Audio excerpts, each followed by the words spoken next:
আমি জীবন কাহিনী, আমি চাঁদে 6 বার গেছি। চাঁদ বুঝেন, আবার আকাশের চাঁদ বুঝেন না। আফ্রিকা একটা দেশ আছে চাঁদ, যেটাকে আরবিতে তাসাদ বলে। আমি 6 বার গেছি। একবার আমি জিজ্ঞাসা করতেছিলাম ব্যবসায়ীদেরকে যে তোমরা রমজানে কি করো?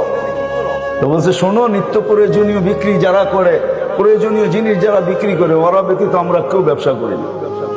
কেন? রমজান তো আখেরাত কামানের মাস, দুনিয়া কামানের মাস না। আমরা তো 11 মাস কামাই, 1 মাস কামাই না।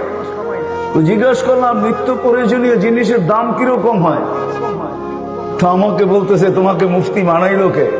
তুমি কেন? নিত্য প্রয়োজনীয় জিনিস আমাদের দেশে আমরা গরিব হইতে পারি, যারা বিক্রি করে এরা 1 মাস কোনো মুনাফা নেয় না। আমি বললাম কেন? কেন তুমি হাদিসে পড়ো না মুআসাত, সহানুভূতির মাস, আমরা গরিব, আল্লাহ ওয়াদা করছে যে সহানুভূতি দেখাবে রমজানে কর্মচারীর সাথে আর মানুষের সাথে, আমার বান্দাদের সাথে, তার জন্য জান্নাত লেখা দিবে।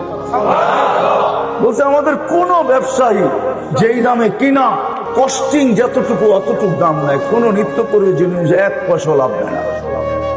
আমি বললাম যারা কিনে, তো বলতেছে একটা হাসির ব্যাপার আছে, রহস্যের ব্যাপার আছে। বললাম সেটা কি? যারা কিনতে যায় ওরা দোকানদারকে বলে, তুমি তো জান্নাত কামায় আনিলা, আমাকে জান্নাত কামানোর সুযোগ দিবে না?